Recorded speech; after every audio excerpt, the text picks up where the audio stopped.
Meeting to order. Can I have a roll call, please? Member Stringer, Here. member White-Alice, Here. member Stahl, Here. member Mullen, Here. Chair Knudsen. Here. Are there any additions or deletions to tonight's agenda? No additions or deletions, Mr. Chairman. If I may, I'd like to give a quick explanation on the new technology at your seats. We would appreciate if you could speak directly into the microphones. You can leave them on. You don't have to turn them off and on to speak. Just leave them on, but they're very conical, so you have to speak directly to them. Your monitors are fixed. They don't move, but you will be able to see all of, or they're not intended to move. But you'll be able to see all the meeting packet materials on those monitors now. This is all new since the last time you've met. So you don't sit like this. You don't No, have to but turn that's around fantastic. anymore. So this should be an improvement for you to see the slide presentations that we're going to present tonight. The packet materials will be there. So hopefully this is an improvement for you. And if you're not close to the microphones, I might remind you throughout the meeting to get real close. We just need that for recording purposes and for streaming. It's pretty straightforward. Any questions on the technology? Perfect. Well, thank you. I appreciate you letting me share that. And we can mute you, so, you know. Get out of line. Okay. All right, Noted. any public forum? I don't see any. Okay, consideration of minutes. Anybody have any questions, changes, or revisions to the regular meeting minutes from April 24, 25? Make a motion to approve the minutes from April. What was it, 24? 24, 24, 25. Seconded. Can I get a roll call, please? Member Stringer, Yes. member White-Alice, Yes. member Stahl, Yes. member Mullen, Yes. Chair Knudsen. Yes. All right, new business, variation request, relief for the side yard setback requirements for a new shop proposed at 3497 Timberwolf Circle. Mr. Bird. Thank you, Mr. Chairman. Mr. Checkett is one of our planners and is going to be presenting this action item for the board tonight. While he's moving to the podium for that, or are you going to stay here? I'm gonna go for the podium. Okay, perfect. While he's moving up there, I'm just going to go over our public hearing procedures briefly. I like to do this refresher since we don't meet real frequently, just as a reminder. So Mr. Checkett's going to present the staff report. He's going to walk you through kind of introducing the location and the staff report findings. After that presentation, the applicants, Mr. and Mrs. Juergens, will be able to share any additional information that they would like to present relative to their request tonight. Once we have the presentations, we'll open it up to public comments if there are any. And after hearing any public comments, we'll close the public hearing. The applicant would have an opportunity to respond to any of those comments if needed. Staff will make closing remarks if needed, and then we'll turn it back over to the board for deliberations, motion, and vote. Are any questions on the procedure? No. Very good. To initiate the public hearing procedure, we do ask for disclosure of any ex parte communications or conflicts of interest. Conflicts of interest would be statutory and you would have reached out to us already. So if there are any, please let us know. Otherwise, ex parte communications are communications or information that were received or held outside of a public meeting process. So if you've had any additional information gained relative to this case, if you could just disclose that information, if any. Nope. Very good. Seeing no conflicts and no ex parte communications, Mr. Chairman, I would invite Mr. Checkett to present the staff report. Good evening, board members. It is Checkett, town planner. I'm here to bring before you a variance for a amendment to the side yard setback for property over in Wellington West. So you can see here the site map. It's located in Wellington West subdivision, which is one of our larger lot subdivisions on the west side of town. There is a single family home on the premises, as well as the existing garage and a couple other minor improvements. The applicants, Mr. and Mrs. Jurgens, are looking to put in a new detached workshop for their personal use on that property. And they were requesting that side yard setback, which is set at 20 feet for the R1 district where this is located, be modified or adjusted down to 10 feet to meet their purposes. And we'll get into why that might be appropriate given the circumstances that they're facing in this lot. So this is a site plan of the lot as it stands right now. So Timberwolf Circle, which is the road that this house is located on, that's to the north. It's on the right-hand side of what you're looking at here. So the house faces north. There is an existing garage that the homeowners use to park their vehicles on the right. And they're proposing a new structure on that west-hand side to use for kind of personal projects and wood shop work, I believe. You can see there's the backyard there. They've got a couple of large trees already. And you can see on here the existing setbacks, which are the dotted red lines, as well as there's a drainage utility easement in the rear and in the front. And there is a septic tank on that southeast side of the property, which obviously and some a leach field there, which renders that portion of that yard not super feasible for the kind of unit they're looking at putting in here. So you can see here on the west up top, that's the setback that the applicant is requesting. It would go from the current 20 to 10. And that would allow them to put in the workshop that they're looking at. So these are the findings for approval. I'm not going to go through all these, but I will come back at the end to demonstrate how they may or may not be met. Very briefly, conformity with the comprehensive plan. The application, if it were to, you have to find that the application would not pose a hindrance or hardship. The need is to the unique specific aspects of this site.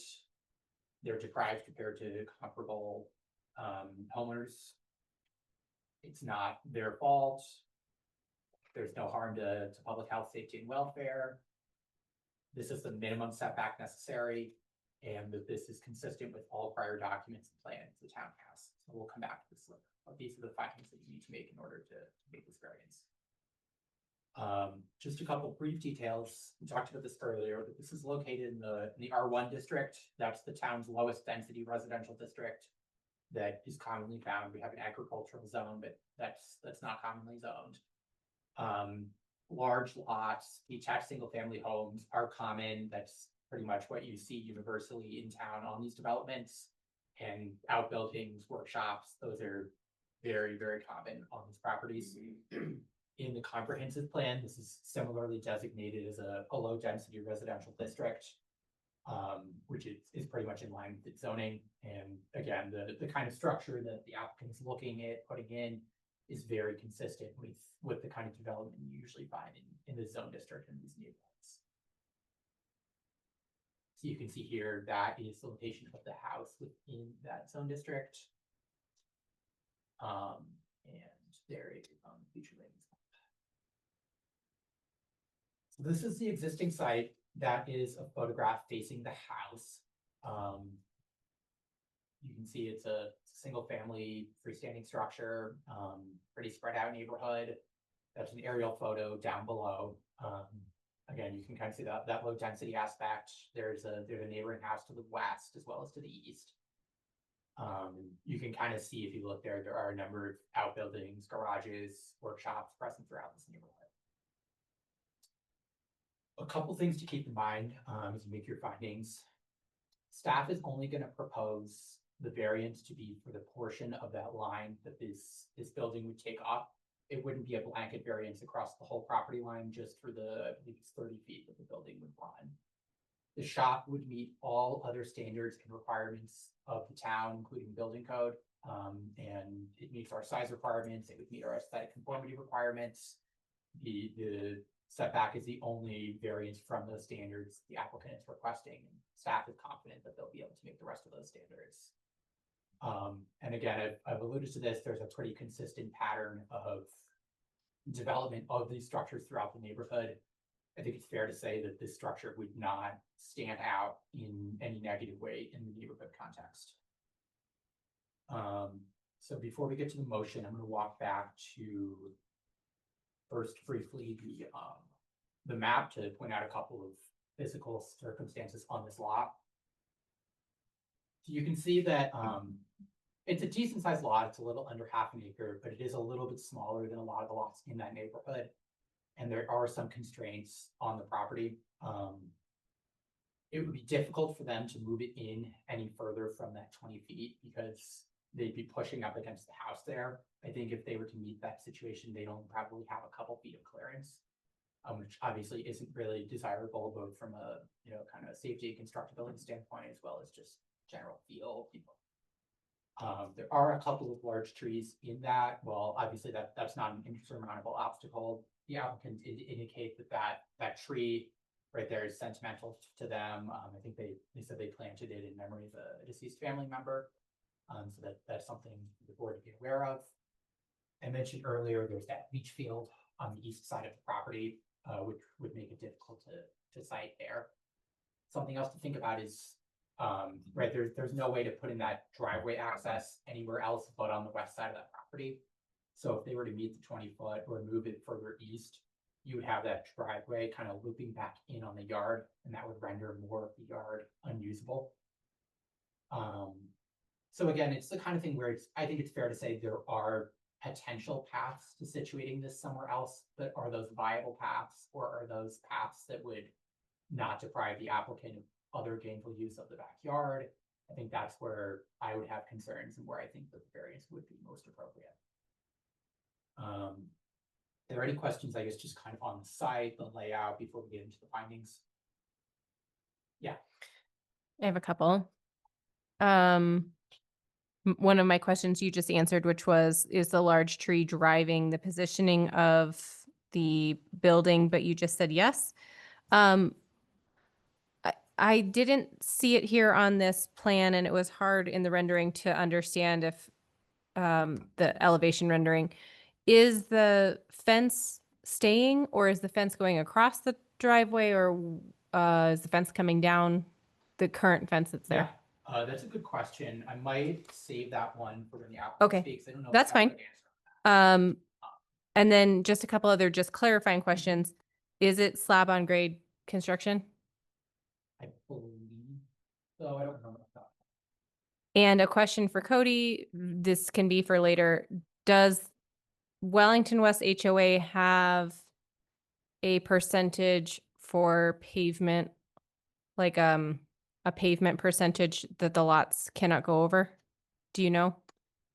If there is, it's in the private covenants, and we'd rely on their HOA to enforce that. There's not a town requirement for that. Okay, and then, so they've already notified the HOA that they've already given this plan, and the HOA has, Would you be able to speak to that in your presentation? We have not made a submission to the Architectural Control Committee yet. This was step one. And Okay. then we weren't successful here. Okay. Obviously, there was no reason to go through that. Okay. So if this variance request is successful, then we have the HOA and the building permit process to go through. okay. I do know that this. Those are just clarifying questions that came up for me. I do know that this neighborhood has seen a number of these variance proposals, Yeah. a number of these Yeah. structures. So I would have to imagine that, you know, this is pretty similar to what we've seen before. I don't think they'll be terribly caught off Okay. guard by it. Any The other only- questions? The only question I have is, the rendering was a single car garage going in. Is it gonna be a single, or is it a double? Cause that's a big shop for Yeah, my. 128,000 square feet. I think, Oh, again, no, that's a lot. So, okay. Yeah. That's like No, 31,000. 600, and then 200 of a lean-to. Okay. Yeah, it's a 20 by 30, so. It's like a garage and a half, because it's. Yeah. Okay. And my understanding from the applicant, and again, they can speak to this, but I don't think they're intending to use this for vehicular storage, right? It's more of a workshop. There's a lot of, There's a fair amount of baby. Mhm. That's a lot of concrete.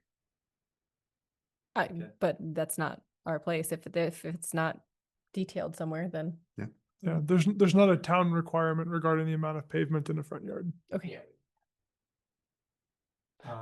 Oh, sorry. I have one more question that you may not be able to answer. It's not shown in the elevations. My mom just happens to live in this neighborhood, so I know that between the lots, there's often a grade change between lots to allow stormwater to come down because there's no actual stormwater system here. Is any of that 10-foot setback part of that watershed? I don't It's believe- not an easement. So no. yeah, Okay. there's Just a an 30 foot architectural easement on the setback. rear of the lot. Okay. And then one on 25. and Well, one on the lot. It was kind of built in the literal Wild West. Like, I think that's my only concern is just making sure that that's not being used by the watershed. Yeah, I Yeah. mean, based on that front street elevation, doesn't look like there's a drainage swale going through there. And that's the kind of thing that we'll definitely take a look at as we Okay. review from a planning and a building standpoint, both making sure that. That's true. And if there are drainage concerns, we'll work with the applicant to make sure that Cool. we can, whatever kind of gutter system we're up, they need to redirect that. Okay. All right, I'm gonna move on to the findings unless anyone has any questions further on the site plan. Nope. Okay, let me go get this. Ooh. Not what we want to be looking at in one sec. It's fine. There we go. The relief is consistent with the comprehensive plan and the intent stated in this land use code. We talked about the zoning, the intent and future land use map. This is low density residential. There's structures like this everywhere. I believe that this is pretty satisfactorily met. Strict application will result in an unnecessary hardship. We talked about how there would be a real difficulty situating anywhere else that leach field, and that proximity to that house. I think it's not impossible, but it would certainly be a hardship for the applicant. Specific and unique physical conditions. You've got that leach field there. You've got where the house is situated. Trees can be removed, but those are a factor for sure. Strict application. Outbuildings of this type are very commonly found in this neighborhood. It's, I think, kind of widely understood that that's something that kind of comes with having one of these large lots, and making it difficult for the applicant to have one of those, I think, could be considered a deprival of reasonable use. The applicant did not obviously create any of the result or the situations that they find themselves in. They don't have any culpability there. No public health, safety, wellness concerns, as far as I'm aware of.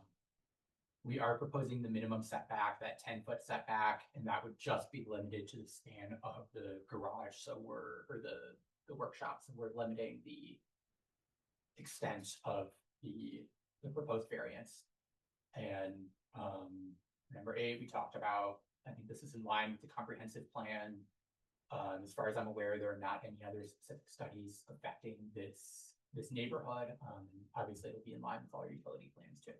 So I think staff feels pretty confident that all these findings are comfortably met. And from there, I think we can go to our recommendation, which is to move to grant a variance to reduce the minimum side yard setback in this district from 20 feet to 10 feet, just for that 30-foot length of the outbuilding. And the proposed conditions are, I just mentioned that limiting, that the proposed structure mirror plans that staff has received and that's been supplied in your packet for what the building will look like in the construction details, and that the building meet all applicable zoning and building codes. So that is staff's recommendation, and from here, I am happy to take any other questions you might have. Any questions? Thank you. Do the owners want to comment? Thanks for letting us come tonight. I'm Todd Jurgens, the applicant.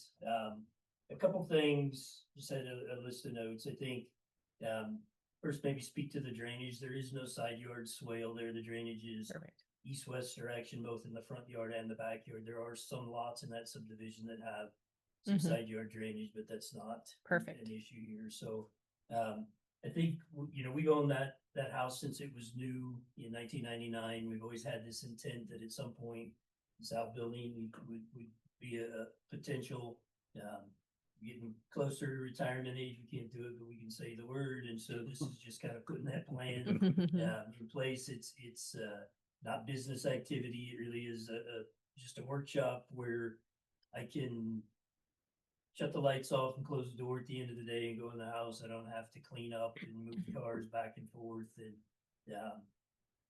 speak a little bit to the driveway as well. We don't know what that looks like. I think my wife has the same concern about just the level of driveway surface. And so we'll look at some things like hard surfacing with some modular block that allows grass to grow up in it.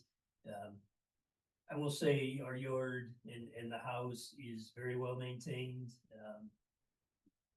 Yeah, based on the picture you submitted, yeah. Yeah. Subdivision Yeah. and, I don't expect us to change that. I believe there was a question about the fence, and the intent is that fence would come up to the side of the garage, but would not close it off in the front. That you'd see the door, the garage door from the street view. Utilities wise, no water in the building, but gas for a furnace and power. So pretty limited, again, really just workshop space.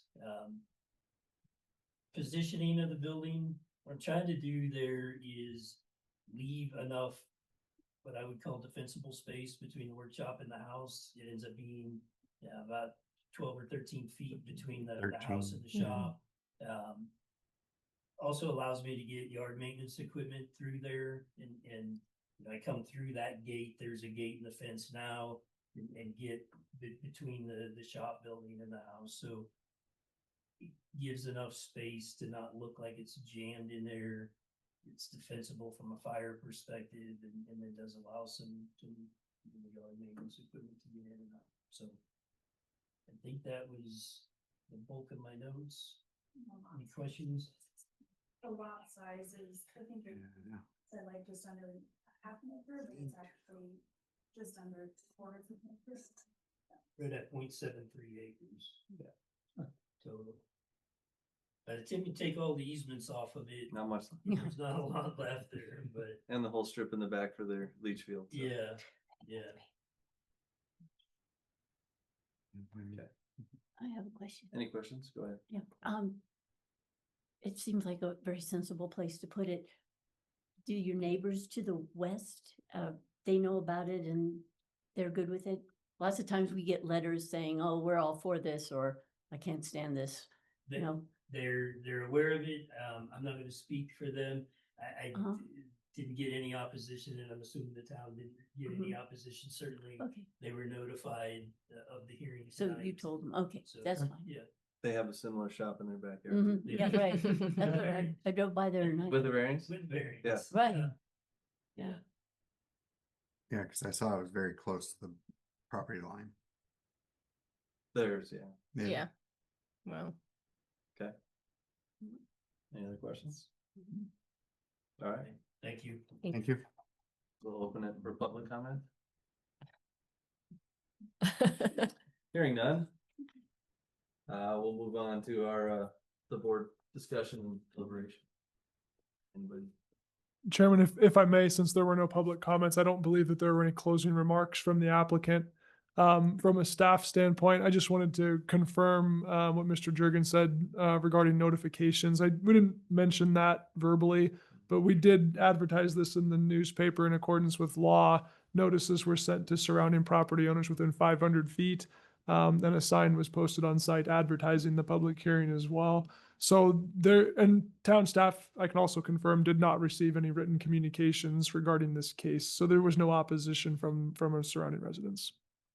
And they were fully notified. And I just checked, Ms. Jurgens was correct about the lot size. I was going off memory. My apologies on that. Okay, Thank you, Chair. thanks. Any questions, concerns? Any questions? I think it sounds sensible. Okay. I make a motion to grant the variance to vary section 15-3-20G of the Wellington Municipal Code on this property to reduce the minimum side yard setback requirement, etc. To 10 feet. To 10 feet for 10 the, feet, yes, for the duration of, for the size of the building. Second. Can I get a roll call, please? For Cody, do you have a comment? I'm seeking some clarification, Chair. The motion was made to vary the setback by 10 feet. Part of the decision by the Board of Adjustments also contemplates the findings that were discussed and included in the staff report. What we would like to clarify is if that motion includes the findings that were in the staff report, or if the board wanted to adjust or make any different findings. Well, We'd my also- motion includes those findings. Okay, so I'll help circle back to that in just a Uh-huh. moment. The other clarification we'd seek is staff recommended approval with conditions of approval. And we'd like to clarify if the motion is intended to include the conditions recommended by staff or any other conditions. yes. Sure, yes. Okay. So Member Dallas, if you've made the initial motion, would you like to amend your motion to include the findings as recommended in the staff report and include the conditions of approval as recommended in the staff report? Yes, I would. Okay, thank you for clarifying. And Member Stringer, you seconded the motion. Do you second the amended motion? Thank you very much. Chairman, the table is yours again, and we can do that roll call. Can I get a roll call? Member Stringer, Yes. member Whitealis, Yes, member Stahl, Yes. member Mullen, Yes. Chair Knudsen. Yes. Thank you, Chairman. That motion passes. Da-da-da-da-da-da. There's no sound effects. No, that's nice. All right. There any other communications? Chairman, the only communication I was going to share, as this board knows, it's a 5-member board with 2 alternates. One of our alternates recently resigned, so there is a vacancy for an alternate position that we have advertised on the town's website, and we currently don't have any applications for that. So if anyone knows anyone who's interested in serving as an alternate for the Board of Adjustments, we would encourage residents to submit their applications for consideration. So if you know of anyone, please pass that information along. And similarly, there's a vacancy on the Planning Commission as well. So if you know of anyone who might be interested in serving on the Planning Commission, or if any of these members would like to serve on the Planning Commission, this is one of the, it's one of the only instances where you can serve on the Planning Commission and the Board of Adjustment. So if any of the existing Board of Adjustments members would also like to consider serving on the Planning Commission, we'd encourage you to submit that application as well. So those are my communications. Thank you. Okay. Thanks, Mr. Byrd. Anything From the else? board members? All right. Okay, motion to adjourn. I move that we adjourn the meeting. I get a second. Those in favor? yes. Aye. Aye. Aye. Aye.